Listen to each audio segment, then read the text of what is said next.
Sebuah bus yang mengangkut rombongan wisata SPPG kecelakaan di Tol Cipali. Sopir bus tewas di lokasi kejadian.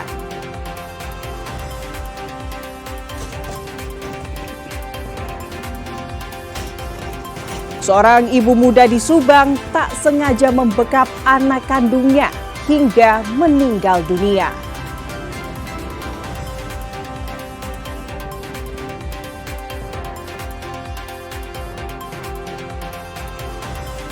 Sebuah kafe di Bandung menyuguhkan menu buka puasa sajian khas Timur Tengah.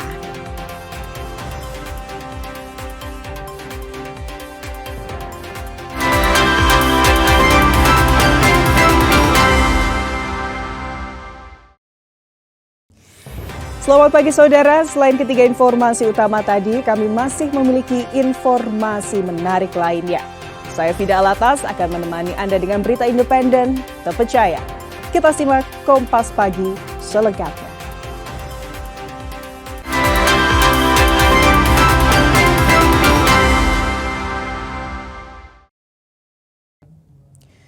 Saudara, kecelakaan maut kembali terjadi di ruas tol Cipali, kilometer 78 Purwakarta.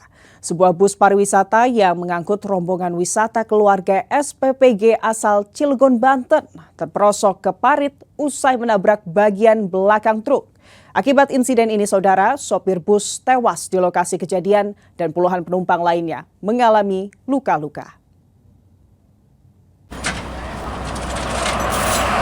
Petugas derek dan kepolisian berjibaku melakukan proses evakuasi bus pariwisata Juragan Serang.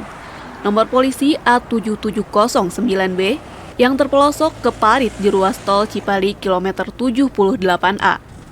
Usaha pengangkatan badan bus dari dalam parit ini memakan waktu hingga lebih dari 2 jam karena posisi kendaraan yang cukup sulit dijangkau. Berdasarkan keterangan saksi, bus yang membawa rombongan keluarga SPPG Cilegon ini sedang dalam perjalanan menuju tempat wisata Ciaster, Subang. Saat melintas di lokasi kejadian pada pukul 4 pagi, bus diduga hilang kendali dan menabrak bagian belakang truk yang melaju di depannya. Bus kemudian oleng, menabrak pembatas jalan hingga akhirnya terjun ke parit. Cuman pas bangun, pas ngelilir itu bunyi dak kayak gitu. Saya bangun langsung gitu. Tiba-tiba udah ngoleng mobilnya, Pak. Ini dari mana kamu kan, Pak? Dari Cilegon, Pak, mau ke Ciater. Mau ke Ciater. Oh, mau wisata? Iya. Rombongan ini? Rombongan keluarga. Rombongan keluarga. Iya. Berapa isinya dalam, Pak? Semuanya? Kurang lebih 50 ya? 50-an orang? Iya, kurang lebihnya. Ini penyebabnya nggak tahu? Nggak tahu. Tahu-tahu udah oleng? Ya, tahu-tahu saya bangun pada tidur semua. Kata ada yang tahu, ibu-ibu yang di depan ya, yang di tengah. Katanya nabrak, Pak. Oh, nabrak bagian belakang mobil lain? Iya, kata. Imbas dari proses evakuasi ini, arus lalu lintas ruas tol Cipali dari arah Jakarta menuju Cirebon sempat mengalami kemacetan panjang. Polisi terpaksa menutup sementara jalur guna memberi ruang bagi alat berat bekerja. Seluruh korban sebanyak 28 orang serta 1 korban meninggal dunia telah dievakuasi ke Rumah Sakit Abdul Rojak, Purwakarta. Sementara bangkai bus dibawa ke pul penyimpanan barang bukti kecelakaan di kilometer 92 Tol Cipali. Henry Irawan, Kompas TV, Purwakarta, Jawa Barat.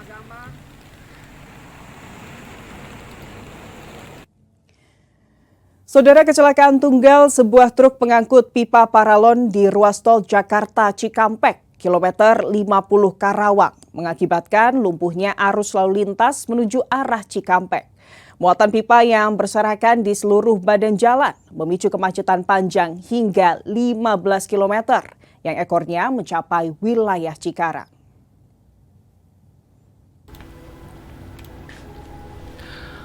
Petugas Jasa Marga dan kepolisian terus berupaya membersihkan material pipa paralon atau PVC yang berserakan di badan jalan tol Jakarta Cikampek, kilometer 50A, wilayah Teluk Jambe Timur, Karawang. Kejadian bermula saat sebuah truk pengangkut pipa diduga mengalami kecelakaan hingga seluruh muatannya tumpah dan menutupi hampir seluruh badan jalan. Proses evakuasi material pipa yang berjumlah ratusan batang ini berlangsung cukup lama, hingga Senin siang kemarin. Akibatnya, arus lalu lintas mengalami kemacetan parah lebih dari 15 km. Pengendara dilaporkan terjebak hingga berjam-jam, karena hanya 1 hingga 2 lajur yang dapat digunakan secara bergantian saat proses pembersihan berlangsung.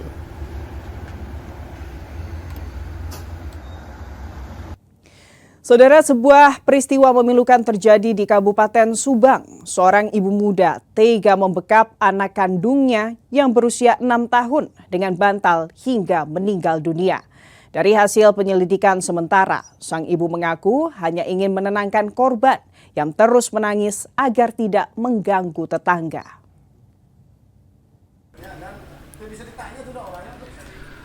Peristiwa tragis ini terjadi di sebuah rumah kontrakan di Kelurahan Sukamelang, Subang, pada Jumat 13 Februari lalu.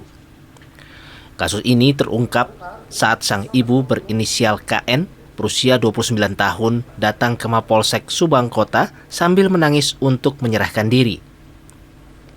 Kepada petugas, KN melaporkan bahwa dirinya secara tak sengaja telah menewaskan anak kandungnya berinisial MA. Polisi yang menerima laporan langsung melakukan olah TKP dan mengevakuasi jenazah korban dari dalam kontrakan. Berdasarkan keterangan kepolisian, insiden bermula saat korban terus menangis. Khawatir suara tangisan tersebut mengganggu tetangga, sang ibu berupaya menenangkan korban dengan cara membekapnya menggunakan bantal. Kita pada saat di Polsek, datanglah seorang perempuan, ibu-ibu, dia menggunakan ojek, ya, kemudian datang ke piket Polsek dengan nada dia kayak begitu cepat dan menangis. Dan kita tanyakan piket, dan kebetulan saya juga ada di situ. Tanyakan, Bu, kenapa? Dia sudah menyampaikan saya nangis. Pak, saya sudah membunuh anak saya. Setelah apa gitu, kita tidak banyak bicara, langsung piket reskrim, intel, kemudian Samapta Polsek, beserta 2 Polwan, langsung kita menuju ke TKP. Pihak kepolisian juga masih mendalami pemeriksaan terhadap sang ibu, termasuk mendalami dugaan bahwa korban merupakan anak berkebutuhan khusus. Hendri Irawan, Kompas TV, Subang, Jawa Barat.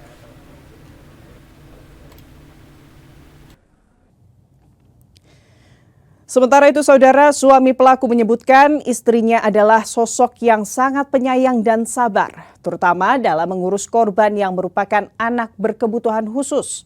Berikut kesaksian lengkap sang suami kepada Kompas TV.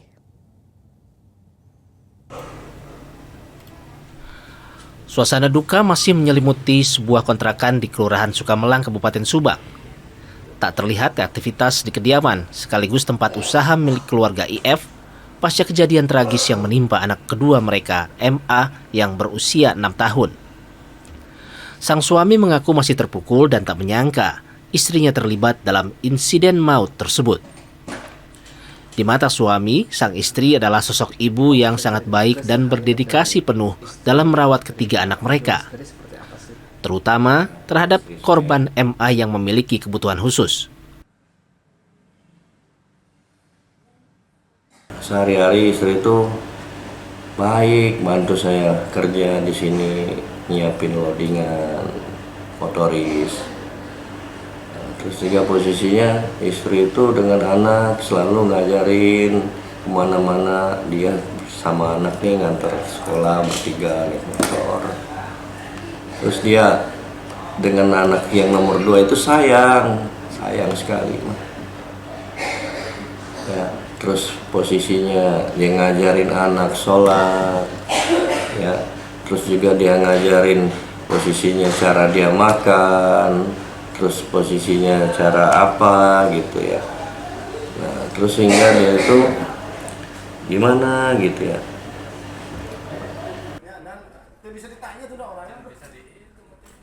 Seperti diberitakan sebelumnya, KN menyerahkan diri ke Polsek Subang pada Jumat 13 Februari lalu. Setelah tak sengaja membekap anaknya dengan bantal hingga kehabisan napas.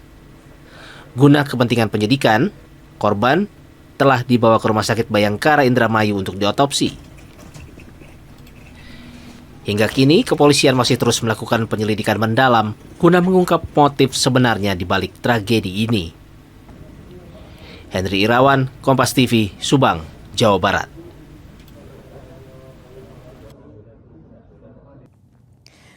Saudara, menjelang datangnya bulan suci Ramadan, duka mendalam masih menyelimuti warga desa Pasir Langu, Kecamatan Cisarua, Kabupaten Bandung Barat.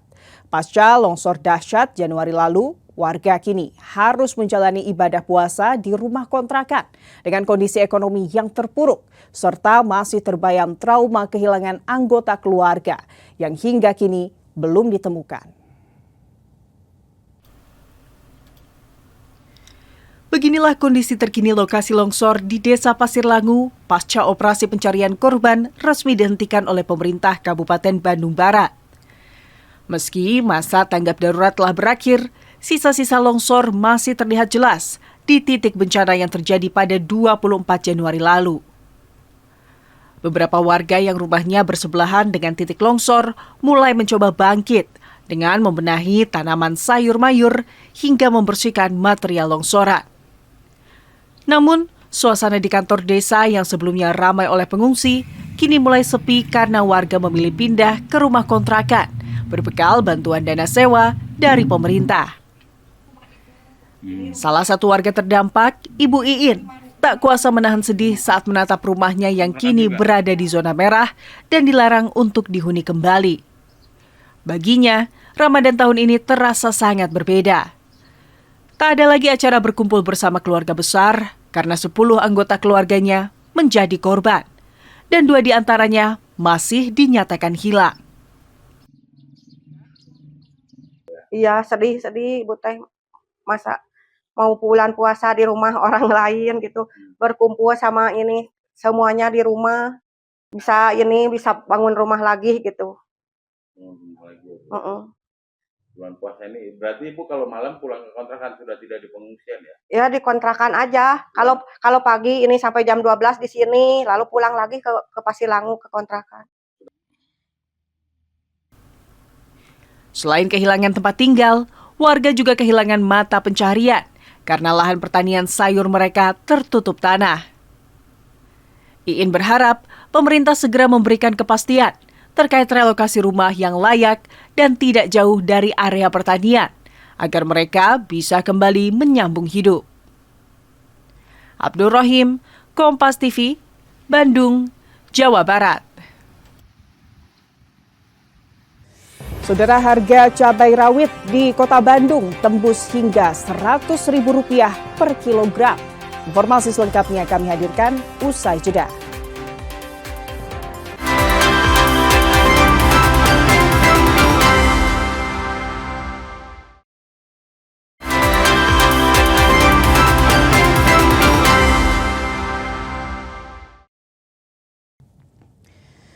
Saudara, harga sejumlah kebutuhan pokok di pasar tradisional Kota Bandung terus mengalami kenaikan.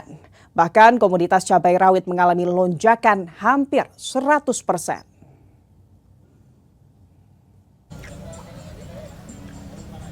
Harga sejumlah kebutuhan pokok di Pasar Kosambi Kota Bandung melambung.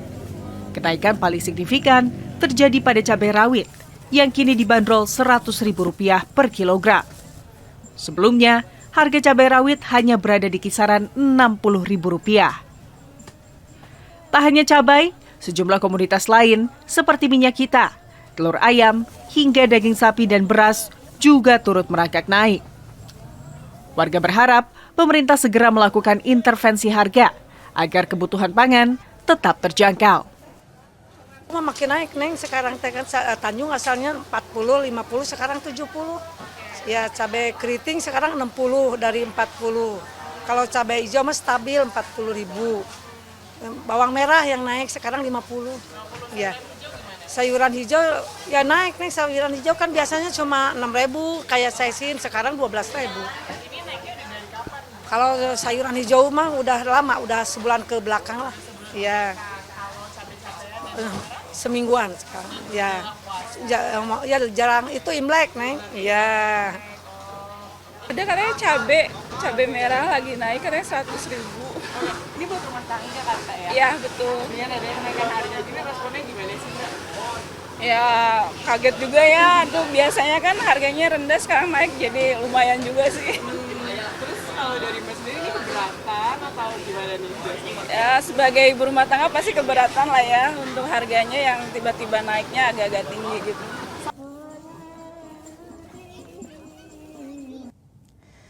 Kenaikan harga juga terjadi pada daging sapi yang kini menembus angka Rp150.000 per kilogram. Kenaikan ini diduga akibat meningkatnya permintaan konsumen seiring memasuki bulan Ramadan. Suasana pasar tradisional Kiara Condong, Kota Bandung terlihat lebih ramai dari biasanya. Warga berdesakan mengantre di lapak pedagang daging sapi, meski harga telah melambung tinggi. Harga daging sapi di pasar kini naik menjadi Rp130 hingga Rp150.000 per kilogram. Kenaikan ini didorong oleh dua faktor utama, yakni berkurangnya pasokan dari pemasok serta lonjakan permintaan dari konsumen untuk kebutuhan santapan sahur dan buka puasa pertama. Meski harga cukup tinggi, hal ini tidak menyurutkan minat masyarakat untuk tetap membeli daging.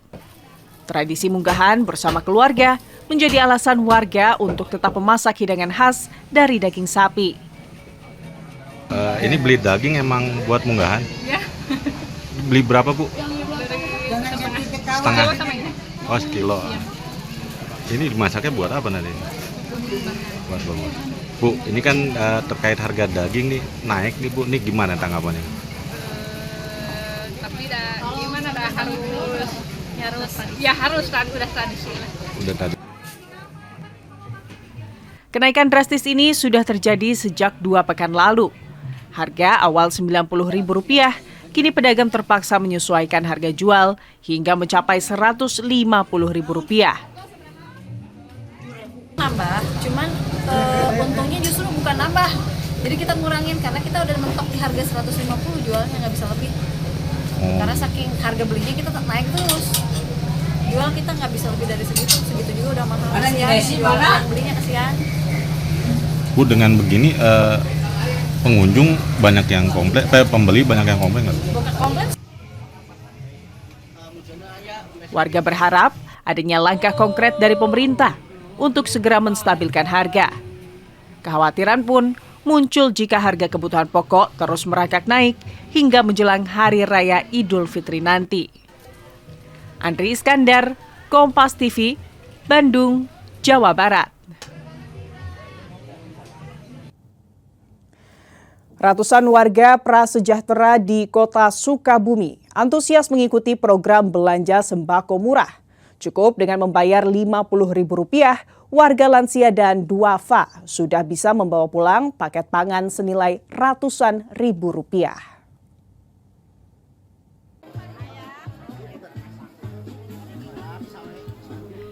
Beginilah antusiasme ratusan warga saat memadati markas Yayasan Sehati Gerak Bersama di Jalan Sikip, Kecamatan Citamiang, Kota Sukabumi. Mereka rela mengantre sejak pagi untuk mendapatkan paket sembako subsidi jelang awal puasa. Dalam program ini, panitia menyediakan 200 paket berisi beras 3 kg, minyak goreng, serta ayam potong 1 kg. Jika di pasaran, total harga paket ini mencapai Rp120.000. Di sini, warga cukup menebusnya dengan harga Rp50.000 saja. Adanya sembako murah ini sangat dirasakan manfaatnya oleh warga, terutama para lansia. Mereka mengaku terbantu karena saat ini harga sejumlah bahan pokok di pasaran mulai melambung tinggi.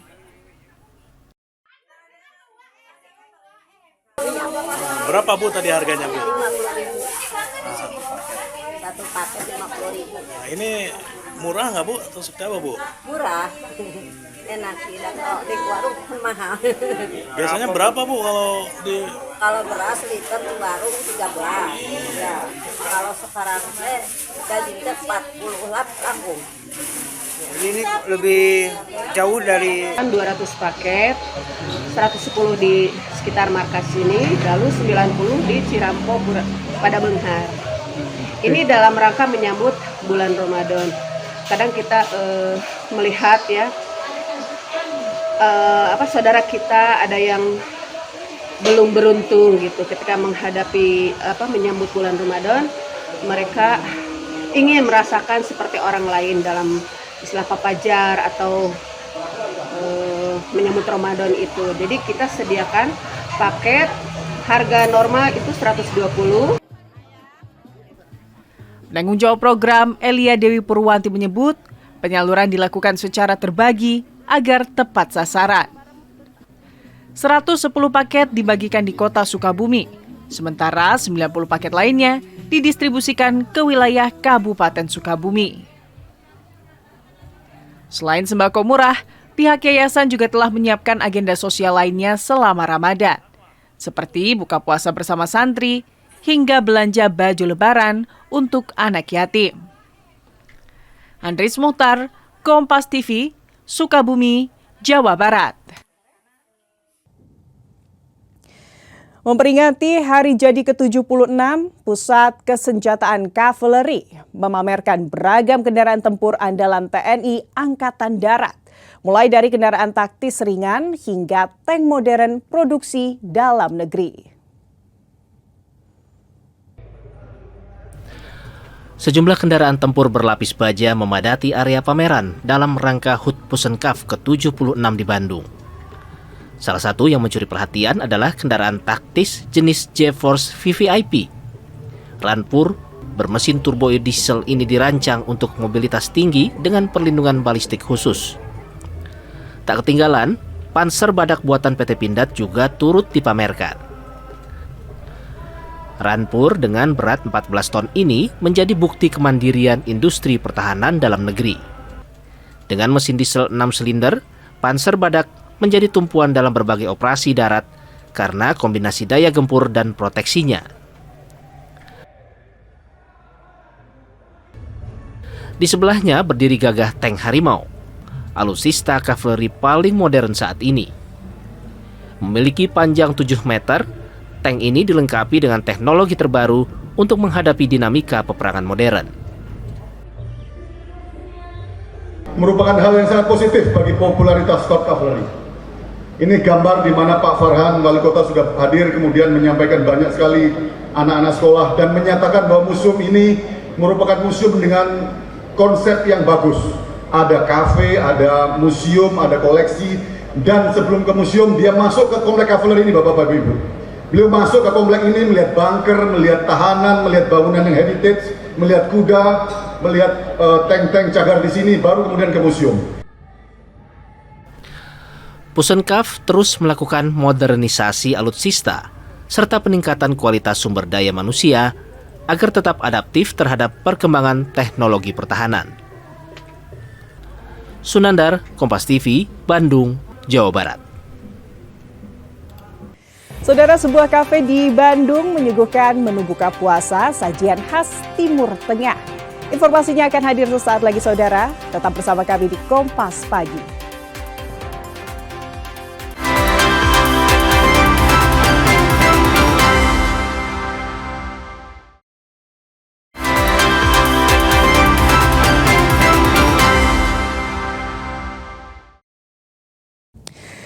Saudara, di tengah hiruk-pikuk Jalan Tamblong, Kota Bandung, berdiri sebuah rumah ibadah dengan arsitektur yang tak biasa. Perpaduan budaya Tionghoa dan Islam menyatu harmonis dalam balutan warna merah dan deretan lampion.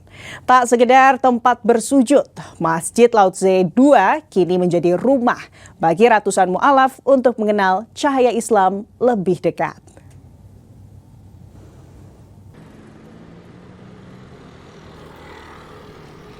Inilah Masjid Lao Tse II Bandung, sebuah masjid bercorak Tionghoa yang berdiri sejak tahun 1997. Menjadi cabang kedua setelah Masjid Lao Tse di Jakarta. Kaligrafi berbahasa Mandarin dan deretan lampion menjadi simbol akulturasi yang menjadikan masjid ini sebagai salah satu cagar budaya religi di Kota Kembang. Rumah ibadah ini mulanya hanyalah sebuah ruko kecil yang diwakafkan dan dikelola oleh Yayasan Karim Oe. Meski dindingnya didominasi warna merah khas oriental, identitas keislaman tetap terasa teduh di setiap sudutnya. Masjid ini juga menjadi saksi bisu perjalanan spiritual. Tercatat, sekitar 353 mu'alaf telah mengucapkan syahadat di sini. Guna memudahkan proses belajar, pengurus menyediakan Al-Quran dengan terjemahan bahasa Inggris hingga Tionghoa bagi mereka yang belum fasih berbahasa Indonesia. Ini pada awalnya tahun 1997 kita mengontrak sebuah ruko ya.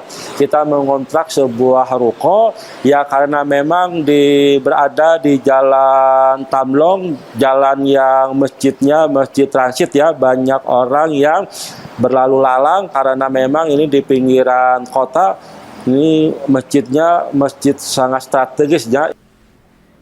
Memasuki Ramadan, Masjid Lao Tse 2 kiat hidup. Program Takjil on the Street hingga iftar gratis menjadi rutinitas harian. Menariknya, semangat berbagi di sini tidak mengenal sekat. Banyak donatur berasal dari kalangan non-muslim yang turut menyumbangkan makanan sebagai wujud toleransi. Biasa kita dalam rangka menyambut Ramadan itu, kita tiap sebelum azan maghrib tuh kira-kira 10 menit sebelum azan maghrib kita akan adakan tajil on street. Tajil on street itu bagi-bagi tajil kepada ojo yang liwat, ketemu mobil yang liwat karena mereka ada rusuh mau pulang ya. Jadi ada memang butuh tidak bawa gitu kan. Allahu Akbar.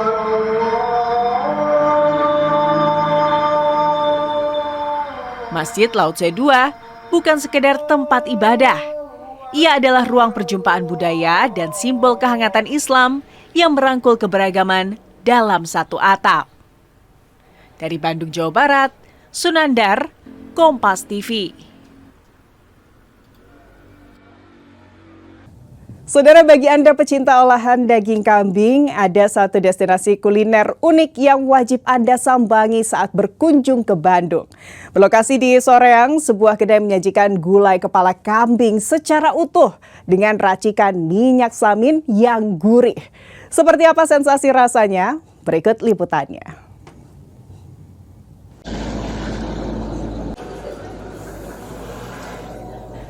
Kuliner daging kambing memang memiliki tempat tersendiri di hati para pecinta masakan Nusantara. Jika Anda sedang melintas di jalur wisata Soreang menuju Ciwidey, tak ada salahnya mampir ke warung nasi sate kambing yang satu ini. Berbeda dengan olahan biasa, di sini sate dan gulainya diolah menggunakan racikan bumbu rempah khusus yang dipadukan dengan minyak samin. Hasilnya, aroma dan cita rasa yang dihasilkan jauh lebih kuat dan menggoyang lidah.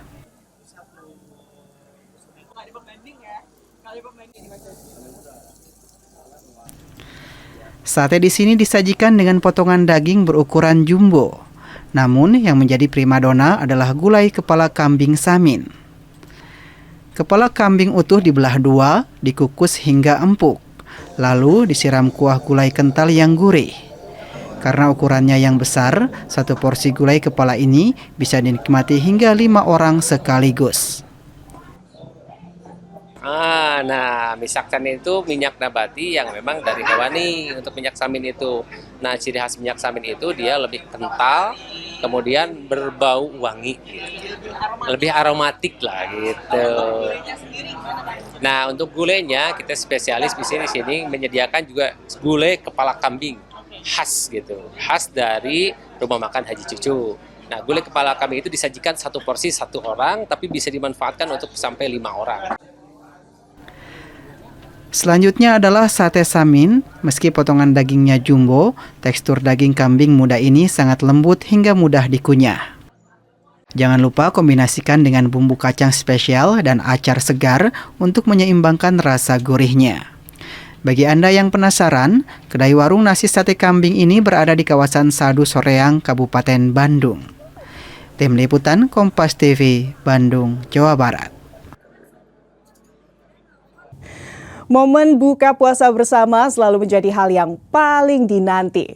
Tak hanya kebersamaan, variasi menu berbuka pun menjadi daya tarik utama. Di Kota Bandung, saudara, sebuah kafe menyuguhkan pengalaman berbeda dengan menghadirkan sajian khas Timur Tengah yang kaya rempah.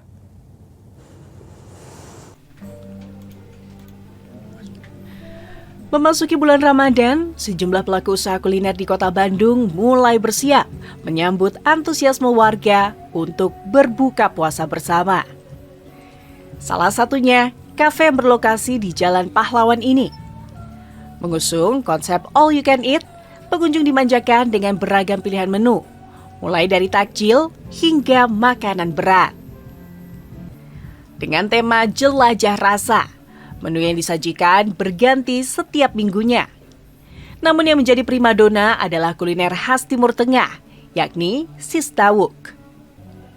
Hidangan ayam panggang ini memiliki cita rasa khas karena menggunakan racikan rempah otentik. Sebagai pelengkap, tersedia pula Arabic tea, minuman hangat beraroma khas yang cocok untuk menenangkan perut setelah seharian berpuasa. Untuk menu andalan kita ada di beef saikoro rendang. Itu fusion dari Indonesia sama Jepang. Lalu ada juga di cycle 1 itu kita ada di udang balado sama ada di sistawuk. Sistawuk itu ayam ya dengan rempah dari Timur Tengah gitu. Jadi di Middle East-nya pun ada. Untuk di cycle 1 jelajah rasa oleh Tenit. Tak hanya Timur Tengah, Cafe Cinde Pavilion juga tetap menyediakan menu Nusantara, Asia, hingga Western. Hanya dengan membayar Rp148.000, pengunjung sudah bisa menikmati seluruh sajian sepuasnya sambil menikmati suasana nyaman untuk bersilaturahmi. Bagi Anda yang sedang mencari referensi tempat buka bersama dengan nuansa berbeda, jelajah rasa ala Timur Tengah ini bisa menjadi salah satu pilihan menarik di Kota Kembang. Reza Pratama, Kompas TV, Bandung, Jawa Barat.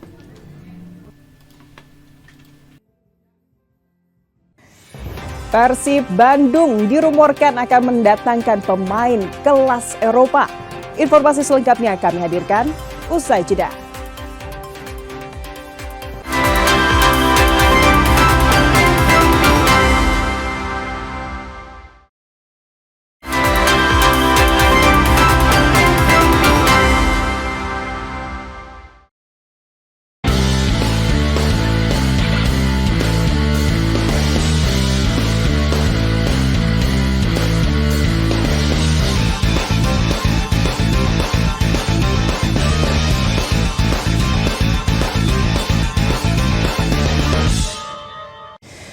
Persib Bandung dirumorkan akan mendatangkan pemain kelas Eropa. Maung Bandung dikabarkan akan mendaratkan kiper dari Belanda, Ronald Koeman Junior, pada bursa transfer musim panas.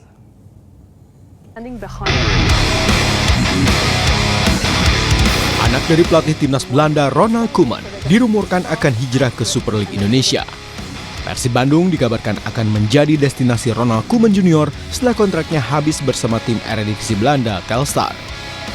Kabar ini beredar kencang di negeri kincir angin. Kontrak kiper 30 tahun memang akan habis pada akhir musim.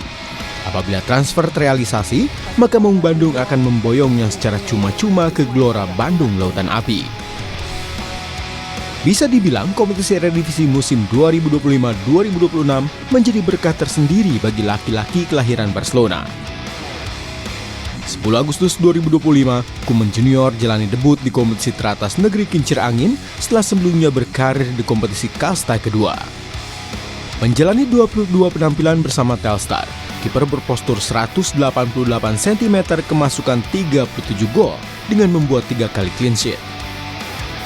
Persib Bandung memang membutuhkan kedalaman skuad di sektor penjaga gawang.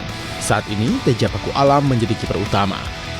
Bahkan, Maung Bandung harus mendaftarkan asisten pelatih Imade Wirawan yang kembali turun menjadi kiper di Liga. Adam Perzibek hanya didaftarkan untuk ACL2.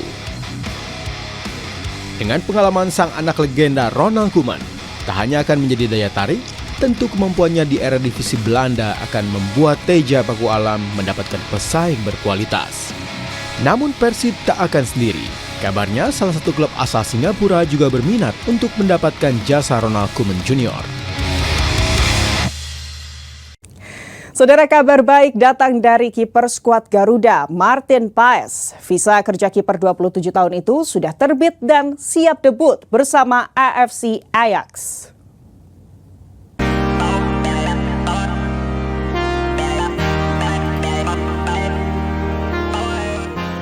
Sempat tertunda karena masalah administrasi, kini izin kerja Paes di Belanda resmi keluar. Ia sudah bisa berlatih bersama tim berjuluk The Amsterdammers dan berpotensi tampil akhir pekan ini. Menariknya, Ajax akan menghadapi Fortuna Sittard yang diperkuat bek timnas Justin Hubner. Laga ini berpotensi hadirkan derby pemain Indonesia di Eropa.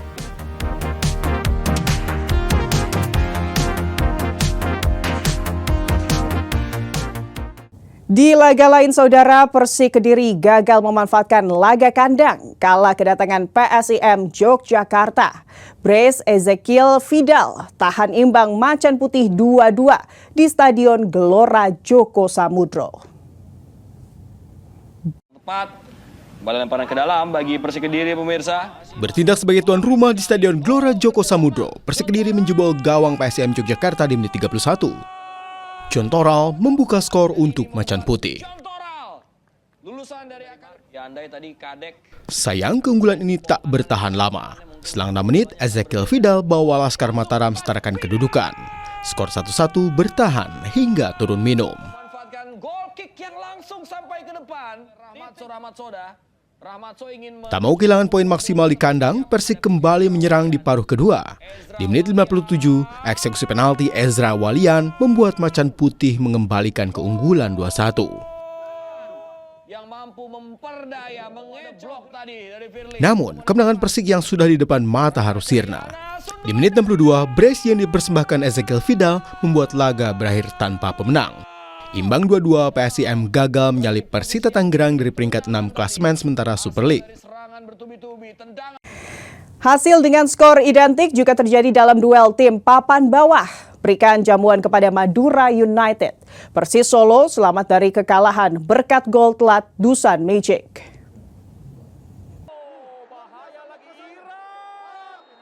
Memberikan jamuan kepada Madura United di Stadion Manahan, Persis Solo kebobolan lebih dulu di menit 33 lewat eksekusi penalti Junior Brandau.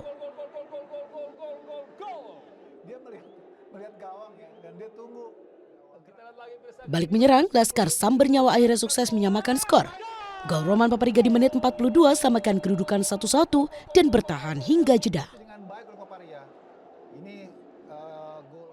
Di paruh kedua, sang tamu kembali menekan. Hasilnya di menit 66, Jorge Ambrosio sukses bawa Laskar sampai kerap kembalikan keunggulan menjadi 2-1.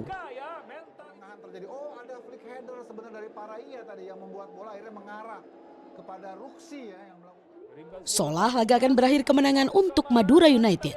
Muncul Dusan Magic menjadi pahlawan untuk tuan rumah. Golnya di masa injuri selamatkan Persis Solo dari kekalahan. Imbang 2-2, Persis Solo masih terpuruk di alas klasemen dengan baru meraih 12 poin. Sementara Madura United berada di posisi 14.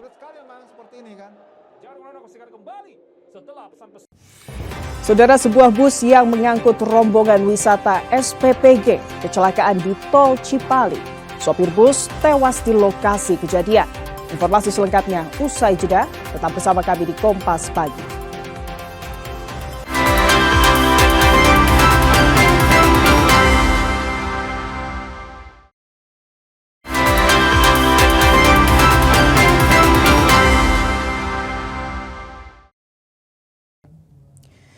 Saudara, kecelakaan maut kembali terjadi di ruas tol Cipali, kilometer 78 Purwakarta. Sebuah bus pariwisata yang mengangkut rombongan wisata keluarga SPPG asal Cilegon, Banten, terperosok ke parit usai menabrak bagian belakang truk. Akibat insiden ini, saudara, sopir bus tewas di lokasi kejadian dan puluhan penumpang lainnya mengalami luka-luka. Petugas derek dan kepolisian berjibaku melakukan proses evakuasi bus pariwisata Juragan Serang. Nomor polisi A7709B yang terpelosok ke parit di ruas tol Cipali kilometer 78A. Usaha pengangkatan badan bus dari dalam parit ini memakan waktu hingga lebih dari 2 jam karena posisi kendaraan yang cukup sulit dijangkau. Berdasarkan keterangan saksi, bus yang membawa rombongan keluarga SPPG Cilegon ini sedang dalam perjalanan menuju tempat wisata Ciaster Subang. Saat melintas di lokasi kejadian pada pukul 4 pagi, bus diduga hilang kendali dan menabrak bagian belakang truk yang melaju di depannya.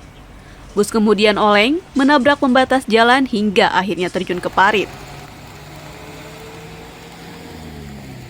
Cuman pas bangun, pas ngelilir itu bunyi dak kayaknya gitu. Saya bangun langsung gitu. Tiba-tiba udah ngoleng mobilnya, Pak. Ini dari mana kamu ke mana? Dari Cilegon, Pak, mau ke Ciater. Mau ke Ciater? Oh, mau wisata? Iya. Rombongan ini? Rombongan keluarga. Rombongan keluarga. Berapa isinya dalam, Pak? Semuanya? Kurang lebih 50 ya. 50-an orang? Iya, kurang lebihnya. Ini penyebabnya nggak tahu? Nggak tahu. Tahu-tahu udah oleng? Ya, tahu-tahu saya bangun pada tidur semua. Kata ada yang tahu, ibu-ibu yang di depan ya, yang di tengah. Katanya nabrak, Pak. Oh, nabrak bagian belakang mobil lain? Ya, Imbas dari proses evakuasi ini, arus lalu lintas ruas tol Cipali dari arah Jakarta menuju Cirebon sempat mengalami kemacetan panjang. Polisi terpaksa menutup sementara jalur guna memberi ruang bagi alat berat bekerja. Seluruh korban sebanyak 28 orang serta 1 korban meninggal dunia telah dievakuasi ke Rumah Sakit Abdul Rojak, Purwakarta. Sementara bangkai bus dibawa ke pul penyimpanan barang bukti kecelakaan di kilometer 92 tol Cipali. Henry Irawan, Kompas TV, Purwakarta, Jawa Barat.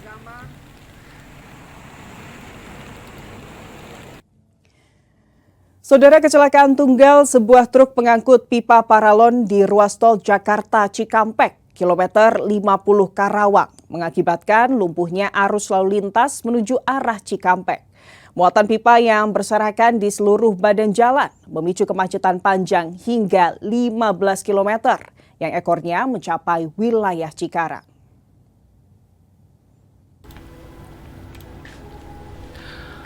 Petugas jasa marga dan kepolisian terus berupaya membersihkan material pipa paralon atau PVC yang berserakan di badan jalan tol Jakarta Cikampek, kilometer 50A, wilayah Teluk Jambe Timur, Karawang. Kejadian bermula saat sebuah truk pengangkut pipa diduga mengalami kecelakaan hingga seluruh muatannya tumpah dan menutupi hampir seluruh badan jalan. Proses evakuasi material pipa yang berjumlah ratusan batang ini berlangsung cukup lama hingga Senin siang kemarin. Akibatnya, arus lalu lintas mengalami kemacetan parah lebih dari 15 km. Pengendara dilaporkan terjebak hingga berjam-jam karena hanya 1 hingga 2 lajur yang dapat digunakan secara bergantian saat proses pembersihan berlangsung.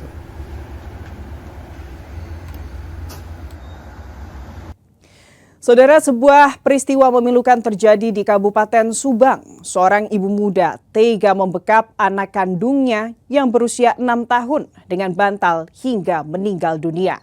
Dari hasil penyelidikan sementara, sang ibu mengaku hanya ingin menenangkan korban yang terus menangis agar tidak mengganggu tetangga.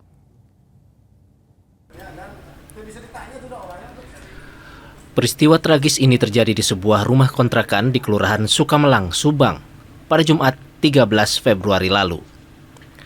Kasus ini terungkap saat sang ibu berinisial KN, berusia 29 tahun, datang ke Mapolsek Subang Kota sambil menangis untuk menyerahkan diri. Kepada petugas, KN melaporkan bahwa dirinya secara tak sengaja telah menewaskan anak kandungnya berinisial MA.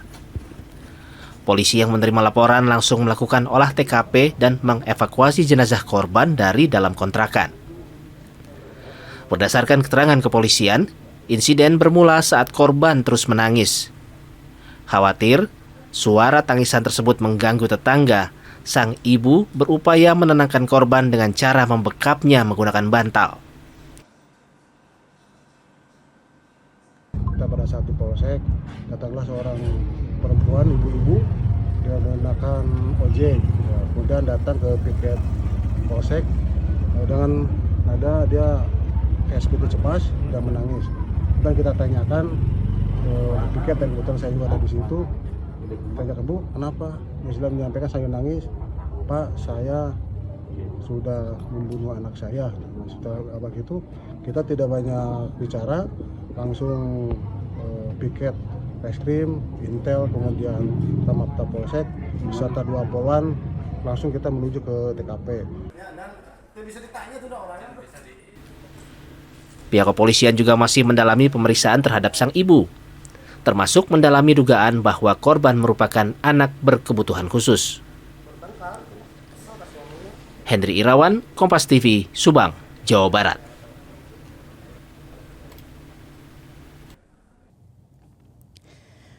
Sementara itu, saudara, suami pelaku menyebutkan istrinya adalah sosok yang sangat penyayang dan sabar, terutama dalam mengurus korban yang merupakan anak berkebutuhan khusus. Berikut kesaksian lengkap sang suami kepada Kompas TV.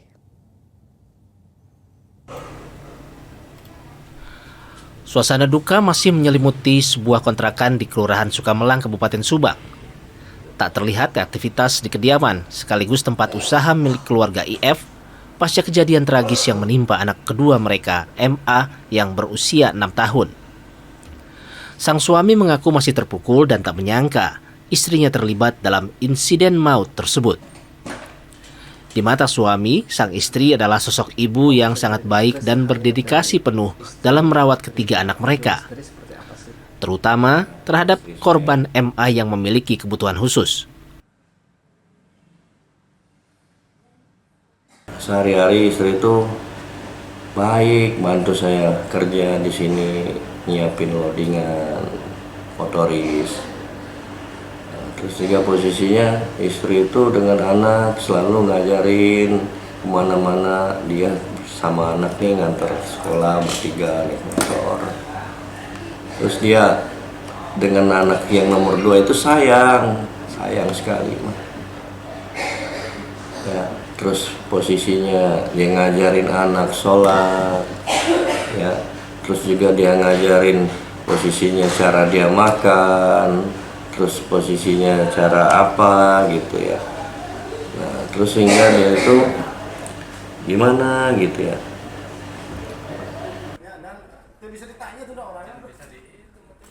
Seperti diberitakan sebelumnya, KN menyerahkan diri ke Polsek Subang pada Jumat 13 Februari lalu. Setelah tak sengaja membekap anaknya dengan bantal hingga kehabisan napas. Guna kepentingan penyidikan, korban telah dibawa ke Rumah Sakit Bayangkara Indramayu untuk diotopsi.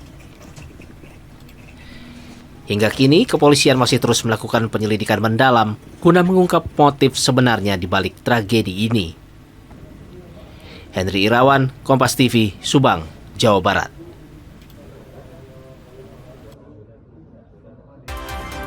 Saudara, dengan berakhirnya informasi tadi sekaligus mengakhiri Kompas Pagi episode hari ini. Saya Fida Alatas beserta kru yang bertugas mengucapkan terima kasih dan sampai jumpa.